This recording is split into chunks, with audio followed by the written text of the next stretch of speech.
Happy Friday. It's the end of the week, and you know what that means. I told you that we'd be finishing up this book. So I hope that you guys, stayed dry and stayed safe from that bad weather last night. I still had some electrical work going on at my house, so I wasn't able to, do my videos and yesterday, so I'm going to be doing 2 of them today.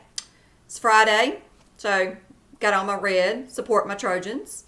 Do you have on red? If not, go get you some red on. So also, have you sent me a picture of where do you read? Have you? I've only gotten maybe a couple from students. So I want to see those pictures. Send them to me on my Facebook page or send them to me on the Media Center page. Or you can send them to my email. My email is michelana.byrd@hamiltonfl.com. And you can find out how to spell my name if you go to my Facebook page, okay? So I know some people don't like to use social media to share pictures, and that's fine. But if you send me something, I'm going to be posting it on social media, so you need to make sure that, that's okay with your parents, okay? All right, how about some Hank? You ready? Chapter 11, Attack on the Ranch. Is going down, folks. Is going down. So, what do you think is going to happen? What do you think Hank's going to do? Because at the end of the chapter, Aged Mutton, he didn't know that the coyotes were planning an attack. And so he's like, huh? And so, is he going to be on the side of the coyotes? Or is he going to, go back to his ranch and have loyalty and allegiance to his ranch home? So, in his ranch family. We're going to have to find out. Okay? I'm ready. Are you? Let's go. Chapter 11, The Attack on the Ranch. Along about dark, the coyote village came to life. Everybody was excited. Fresh chicken, fresh cat, they shouted. Oh boy! Even the kids were excited. They chased each other around, practiced howling, played a game called Get the Dog. The idea of the game was that 2 kids played coyotes and 1 played the guard dog. The coyotes lured the dog out into the fight and then jumped him. I had played that game myself, only when I'd played it, it hadn't been a game. And I'd been on the dog side. I'd never thought it was too much fun either. After the sun went down, Scrunch climbed up on the pile of rocks, and he gave a speech to the whole village. He was a firebrand and a rebel-rouser, and he preached the kind of hot gospel them coyotes wanted to hear. Jackrabbit run too fast, make coyote tired to catch. Mouse run down in hole, coyote have to dig, make tired too. But chicken, easy. Chicken nice and fat, sit on nest, not fight. Chicken plump and juicy. This night, everybody eat chicken. A cheer went up from the crowd. Yo, woo, woo, woo, woo. I was standing beside Missy, and she whooped and hollered along with the rest of them. Scrunch waited for the cheering to die down, and he glanced over at me. Wrench not have big guard dog now. Only little white dog with cut off tail. Maybe this night we kill dog too. Now it's getting serious. They're talking about killing who? Drover. That should change the whole situation. Or that should. But let's see if it does. Another cheer went up. Whoop, whoop, whoop, whoop. Scrunch watched me with a half smile on his face. When I didn't cheer with the rest of them, he said, What you say, hunk? Maybe you helped kill little white dog, huh? Maybe so, Scrunch, maybe so. Then he led the crowd in singing, Me, just a worthless coyote, which was everybody's favorite song and sort of the coyote national anthem. I noticed that it brought tears to old Chief Gut's eyes. Guess it brought back memories of his younger days. When the song started, Rip and Snort came over to where I was and wanted to harmonize, just the way we did the night we went carousing. I tried, but I didn't feel much like singing. But Rip and Snort bellowed and howled and had themselves a big old time. They were all excited about this raid, and they got into an argument over which one was going to give Drover the worst whipping. Listening to them snarl at each other, I got a funny feeling about good old boys. They have a way of changing into mean old boys, and pretty quick. The singing stopped, and it was time to start the raid. Scraunch led the whole village in a howl. Then those of us who were going on the raid lined up in single file. Missy came over to tell me goodbye. Hunk have good fight. Bring back fat chicken. Prove to everybody that he good coyote. Thanks, Missy. I'll do my best. Then we marry. Have 7, 8 pup. 7 or 8? She gave a yip and a yowl. Maybe 9 or 10. Oh boy. Hoo! She nuzzled me under the chin, stepped back, and gave me a smile. Gee, she had a pretty face. But you know what? When she smiled, I saw her mother's face and remembered that aged mutton, and it darn near ruined the whole occasion for me. Scraunch came down the line, checking things out and giving orders to the men, and when he came to me, he gave me a hard look. Better not make mistake. Scraunch watching close. You do that, Scraunch. You might learn something. So he's telling Hank he's going to be watching him when he goes on this raid. So he gave me a sneer and he went back to the front with the rest of the village cheering, and we marched down the canyon rim in a trot. Once we left the village, Scraunch passed the order for silence, and down in the valley we got on a cow trail and followed it south toward the creek. I couldn't help wondering where Drover was and what he was doing right now. Had he heard the singing? Did he run to the machine shed, or was he out on patrol? I hoped, for his sake, that he was in the backest corner of the shed, because these coyotes were in a dangerous mood. As we slipped along through the night, I started putting a few things together. It was pretty clear by this time that Scraunch was the one who had been responsible for the chicken murders. He had been slipping down there by himself and killing 1 or 2 a night, and now he decided to launch a full-scale invasion and share the spoils of war with the rest of the coyotes. Funny, I had solved the case, only now I was working for the other side. Life sure does play tricks on a guy. Makes it awful hard to plan for the future. Growing up, I never would have dreamed that I'd ended up a chicken killer. I was kind of glad my ma wasn't around to see it. So, Hank has finally realized who was the chicken murderer. Scraunch. And so, we haven't talked about that in a good while. All these chapters have been devoted to when Hank has joined up with the coyotes. So, nothing's been said about those murders were unsolved. So now he said he starts putting the pieces of the puzzle together, and he realizes Scraunch is the one who's been killing those chickens on the ranch. About 200 yards north of the ranch, Scraunch called a halt. A halt is a stop. And he gave the final orders for the attack. He told Rip and Snort to circle around and come in from the south, and sent another couple of guys over to the west. He hadn't given me any orders, and that was good. I figured I could lay low, stay out of the way, and show up when all the dust had cleared. You! I looked around. Huh? You go with Scraunch. We get little white dog. Find out how bad you want sister.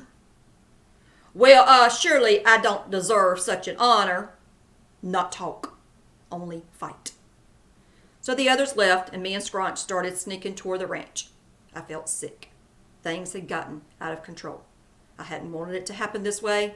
Me against my old buddy Drover. In his own bungling way, Drover was a nice dog. We'd had our squabbles and our differences, but we'd had some good times too. About 25 yards out, Scraunch stopped and dropped down into the grass.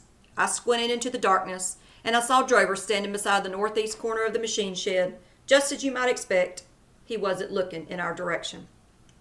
The little runt had no idea what was fixing to break loose. A laugh growled in Scraunch's throat. This easy, dog, stupid. I couldn't argue with him on that. Facts is facts. We crawled forward another 10 or 15 yards, and then off to the south, Rip and Snort raised a howl. Drover jumped up in the air and faced the south. I could see that he was shivering. Then the boys off to the west raised a howl, and Drover faced that direction.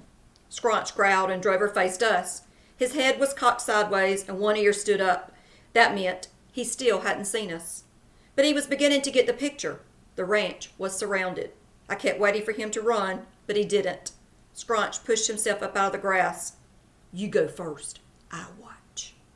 Who, me? Well, it seems to me that, the hair went up on the back of his neck, and there was murder in those yellow eyes. You go first, or I cut throat right here. I could tell he wasn't kidding either. I just thought there's no need to. I see what you mean. Yeah, I'll go first. I stood up.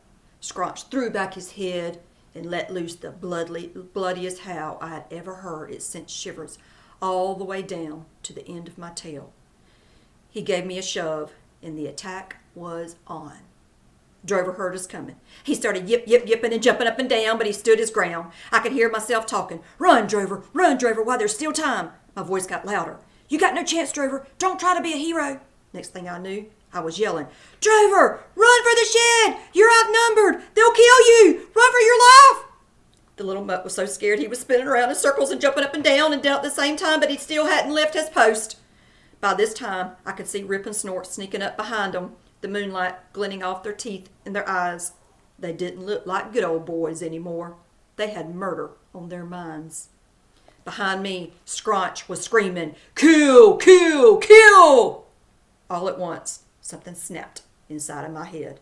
I felt wild and crazy. I headed straight for Drover. I'll never forget the look in his eyes.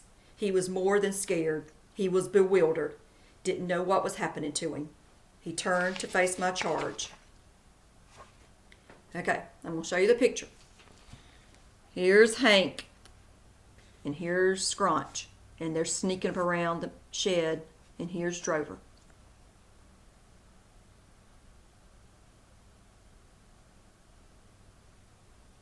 So what's Hank been telling Drover?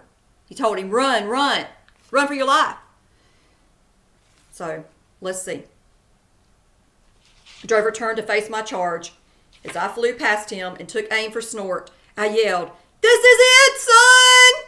Fight for your life! I caught Snort by surprise, and I sent him rolling down the hill.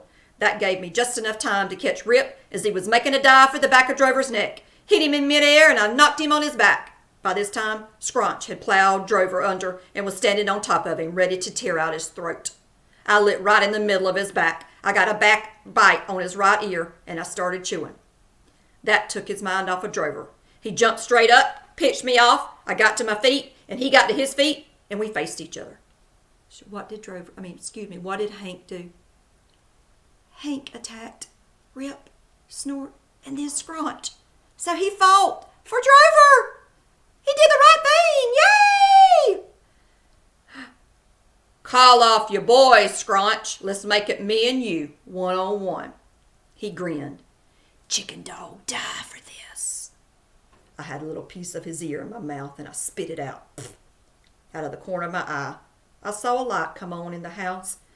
That was my only hope. If High Loper didn't hurry and get his pants on and grab his gun, I was a dead dog. Seems you lost a piece of one ear, Scrunch. If you come a little closer, I'll work on that other one so's they'll match. Scrunch cut his eyes toward Rip and Snort. Get him. Rip and Snort gave me a kind of mournful look. It was decision time. They had to choose between an old drinking buddy and their own flesh and blood. Get him! They licked their lips and swallowed, and they glanced at each other. And they chose flesh and blood because they started creeping toward me. So Scrunch is yelling at who? To get Hank, Rip, and Snort. And so they had to decide, are we friends with Hank, or are we going to stay with our coyote tribe? And they chose the coyotes. Drover, I said in a low voice, keep 'em off my back, son, or we're finished. Drover squeaked. He was too scared to talk. Rip and Snort and the other two coyotes started closing in on me. Hunk, stupid dog, pay with life, said Scrunch. You could be right, Scrunch, but you got it to do. We was totally surrounded, and it was every man for himself. I figured I might as well leave this old life with another piece of Scrunch's ear, so I made a dive at him. We collided and went up on our hind legs, and I boxed him across the nose, and he boxed me right back. Made my eyes water up. I clawed his hip, and he clawed mine, and I went for his ear, and he went for mine, and we chewed and snapped and snarled and growled. And I think old Scrunch was a little surprised that a cowdog could give him such a tussle. I was holding on my own until they jumped me from behind, 2 or 3 of them. I didn't get a good count, but it was pretty close enough to finish me off. They wrestled me down, throwed me on my back, and pinned me to the ground. Scrunch walked up and straddled me, showing his big, sharp teeth. Now you die. he went for my throat, and I heard St. Peter blow his horn. So, that was the end of that chapter. We're going to go ahead, and I'm going to finish it. So I'm going to finish up. So Scrunch goes over, and he's about to, that's the way they kill their prey, is they bite their neck, okay? So he's about to rip into Hank's neck. And then Hank says he hears St. Peter's horn blowing, which he thinks he's hearing St. Peter from heaven calling him and saying, Hank. So what does Hank thinks happened? He thinks he's died. Let's see. I hope he hasn't. Chapter 12. The exciting conclusion. St. Peter's horn had an odd kind of sound, and instead of saying toot toot, as you might expect, it said balloon. And it made fire that lit up the sky. And something went whistling over our heads. Shucks, that wasn't St. Peter at all. It was High Loper, and he was standing on the back porch blasting away there with his pump shotgun. Scrunch had just fitted my throat around his jaws and was fixing to remove it when the artillery opened up. He threw his head up in the air. Scrunch, hurry, said one of the other coyotes. Kill dog fast. Scrunch was going for the throat again for a quick kill when the second load of shot arrived. Loper had found his range, and he distributed a full load of number 7 bird shot about evenly through the crowd. You never heard such yipping and squalling. Them coyotes were jumping around like crickets in a shoebox, knocking each other down, trying to get out of there. All but Scrunch. He backed away real slow. Another time, Hunk, we meet again. Yeah, and so's your old man. Well, that's the best I could do on the spur of the moment and with a sore throat. I picked up and I limped around. Picked myself up and I limped around. I had some nicks and some cuts, but nothing was busted. I'd come through the fight in pretty good shape, all things considered. Loper came running up the hill, slipping shells into his shotgun. He hadn't taken the time to put on his jeans, God bless him, which probably saved my life. All he had on was a pair of brown and white striped boxer shorts and his cowboy boots and a t-shirt with 3 holes in it, and also some windmill grease. His legs looked awful pale and skinny sticking out of them boxer shorts. Dang, coyotes! Then he looked at me, and this next part is kind of shocking. So prepare yourself. He looked at me and still kind of gets me choked up. He smiled. That's right. He smiled at me. Hank the Cowdog. I was just by George overwhelmed by it. In my whole career, I couldn't remember Loper ever smiling at me. Hank, old boy, you come back home, he said. He laid down the gun, came over, and threw his arms around me and gave me a big old hug. By golly, it's sure glad to have you back. I licked him on the face. He drew back.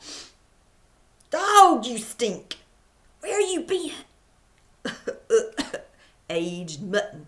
That's where I been. About then, Sally Mae came up the hill, tying the strings of her housecoat and pushing the hair out of her eyes, which were red and puffy. What is it? What's wrong? Coyotes, hon. A whole pack of them. I bet they were trying to get into the chicken house, but good old Hank suddenly appeared. Good dog, Hank. Good dog. And he and Drover? Well, where's Drover? That was a good question. I'd kind of forgot about him in all the excitement. Then Sally Mae gave a cry. Oh, no! I think he's not moving. He's just laying there. I've already mentioned that in the security business, you can't afford to let your emotions get the best of you. It's a tough business, and you have to be prepared for the worst. I considered myself pretty muchly hard-boiled whenever I saw little Drover stretched out there on the ground. It really ripped me up. The little guy had done his best to protect the ranch, and he'd stood his ground under combat conditions. But now, we all went over to him. He didn't move a muscle, not even a hair. And it was pretty clear to me that he was, well, dead. A big tear came out of my eye, rolled down my nose. I had to turn away so I couldn't stand to look at any more. Loper bent down, and there was a long silence. His heart's beating. He's still alive. Thank goodness, said Sally Mae. Actually, I can't see anything wrong with him. He's got a little nick on his nose and one ear's been chewed on, but other than that, he looks all right. Let's take him to the house. I'll make him a nice little bed and try to get some warm milk down him. Loper gathered him up in his arms, and they started down the hill. I just happened to be looking at Drover, when all at once, one eye popped open. He glanced around and closed it a little again. All right, so I didn't mention the name of this chapter. This was chapter 12, the exciting conclusion. So, they think, so Hank's okay. Whenever he had heard that, what he thought was St. Peter blowing the horn, it was actually Loper shooting the shotgun at the coyotes. So all the coyotes run off. Scrunch doesn't run off so easily and so soon. So he tells Hank, I'll see you again. It's going to happen again. And so they go over. Loper finds Hank. He's so excited that he's back, and he says that Hank had saved them. And then they realize Drover's nowhere around, and they realize he's ever laying on the ground. They go over. They think he's dead at first, and they find out he's still alive. So that's where we are. Loper's picked him up, and they're taking him inside. They're going to give him some warm milk. So while he's got him over his shoulder, hold on, I skipped a page, excuse me. While he had him picked up, Drover opened up one eye. And here's what had happened. The little runt was half-stepping. That's what he was doing. He wasn't about to miss out on that soft bed and warm milk. All right, maybe he fainted or something like that in the heat of the battle. Sounds like something he'd do, but I could see that he was not feeling any pain. It took him 2 whole days to get over that craving for warm milk in the soft bed, and he probably could have strung it out another day or two, only he peed on the carpet and he got thrown out.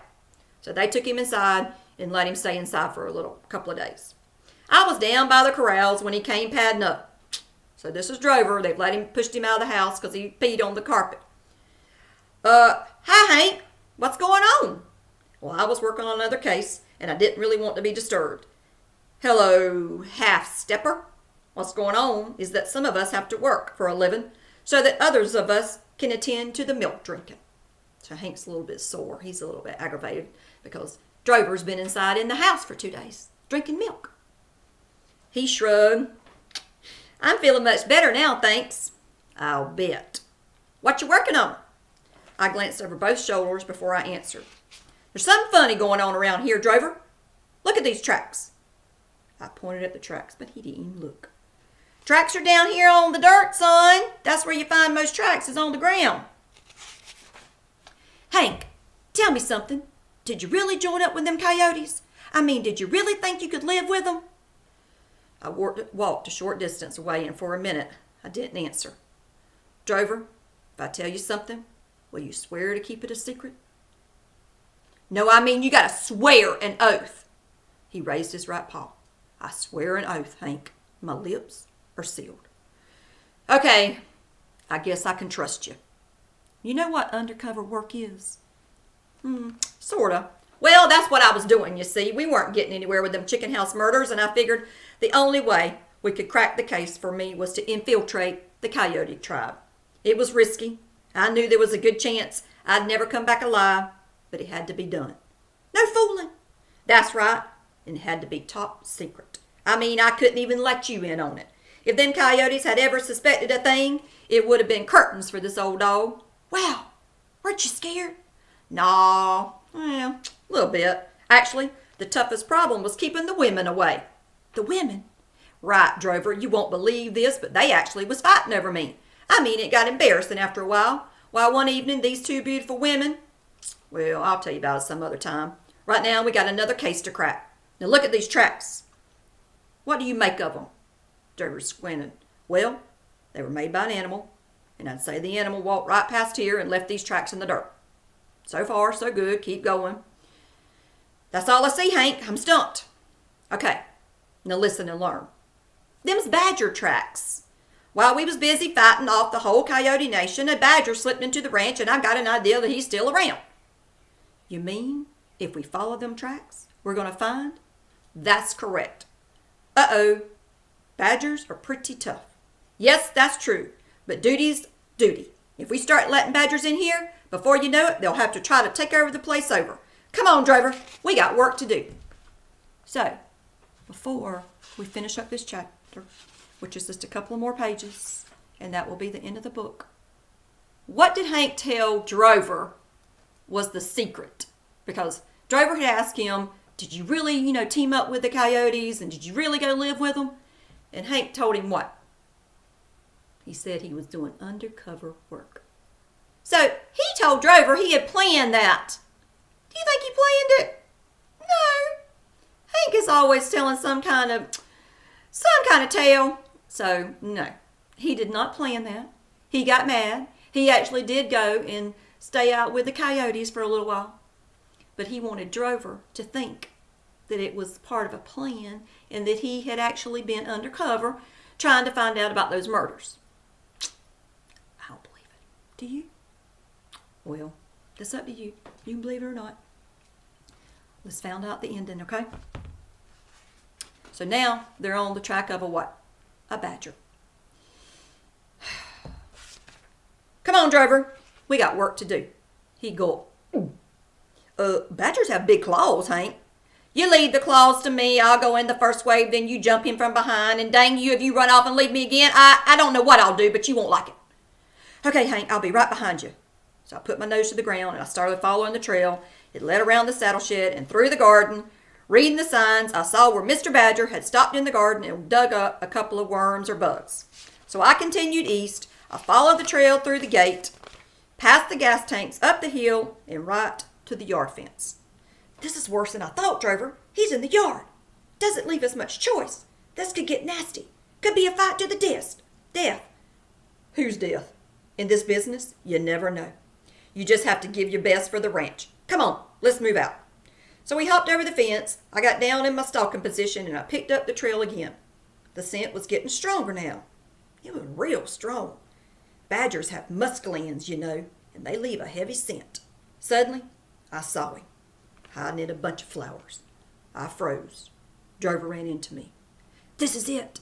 Good luck, I whispered to Drover. I crept forward 2 more steps. I went into my attack position, and I sprang. Suspended in the air over the flower bed, I got a good look at the enemy.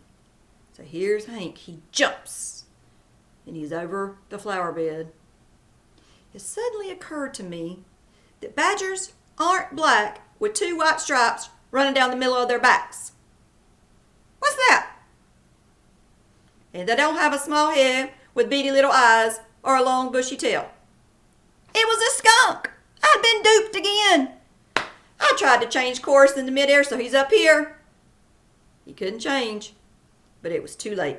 Out of the corner of my eye, I saw Drover jump the yard fence, head for the machine shed again. What followed was entirely predictable. I landed right in the middle of that scoundrel. He fired, and the air turned yellow and poisonous, and my eyes began to water, and I gasped for breath. Sally Mae's south window happened to be open. So Sally Mae, remember, she's Loper's wife. Well, was it my fault? Had I gone through the house that morning and opened up all the windows? Of course not. But on this ranch, rule number 1 is that when in doubt, blame Hank. So there's a window open at the house. What's Hank about to do? He's running from that skunk. He's about to what? In that window. Jump in that window.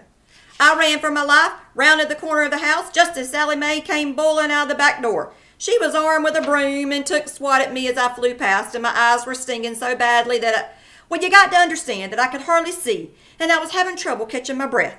And the back porch door was open, and you might say that I ran into the utility room, where Sally Mae had just taken a basket of clean clothes out of the washing machine.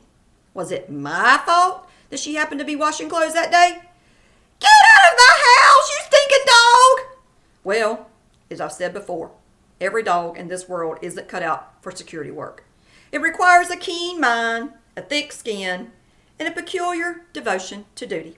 You put in 16 to 18 hours a day. You're on call day and night. Your life is on the line every time you go out on patrol. You're doing jobs that nobody else wants to do because of the danger. You make the world a little safer, a little better. You take your satisfaction where you can get it in knowing that you're doing the right job. The very people you're protecting won't understand. They'll blame you when things go wrong, but that's the price of greatness, isn't it? And if you were born a cow dog, it's all part of a day's work.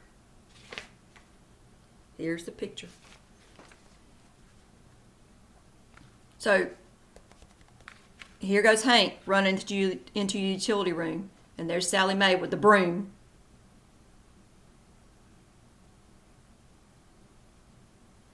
And who's this back here, jumping the fence, heading for the machine shed? That's Drover. There's the skunk that had sprayed Hank, made him stink. So he's trying to get away, just like any animal would. He's trying to run from that skunk and run from that scent. And he runs into the utility room. Sally Mae's been doing laundry. And so she's beating him off with the broom. Get out of my house and all this.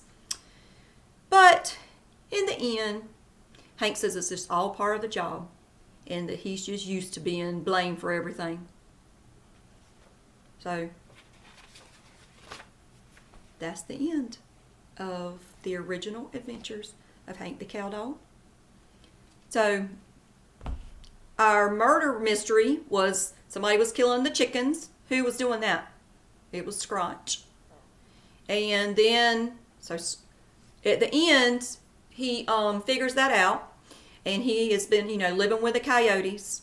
And then they have they plan a raid back on the ranch. And thank goodness, Hank decided to do the right thing.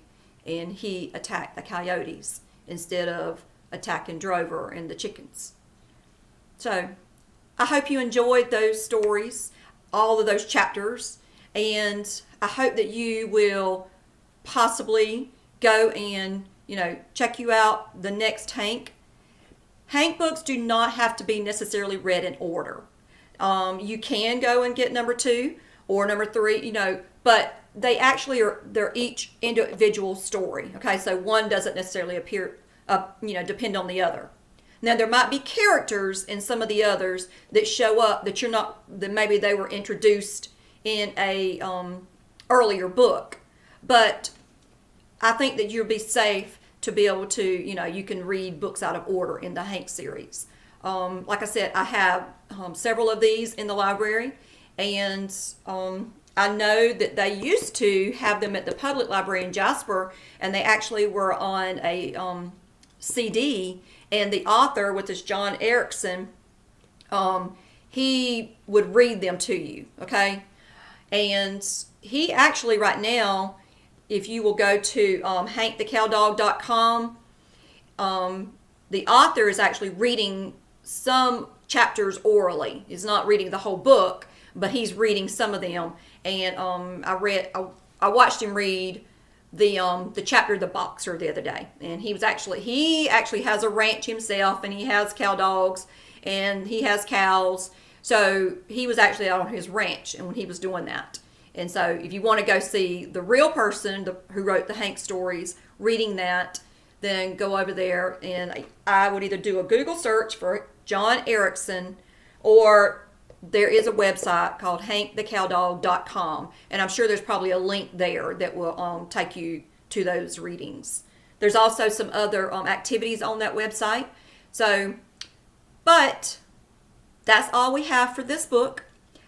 Like I said, this is one of my favorite series of all time. I just like it so much because it's just a good, wholesome book. It's a family book. The whole family can read it together. It's for boys and girls and young and old. And just everybody loves Hank. Okay? So maybe that's not your reading level to read a 4.5. Let somebody read it to you, just like I did. Okay? So don't ever shy away from a book that is above your level. Let someone else read that book to you. I hope that you guys have a great weekend, and I will see you on the next video. I was about to say Monday, but I'm about actually to do another video for a picture book. Okay? Bye, guys.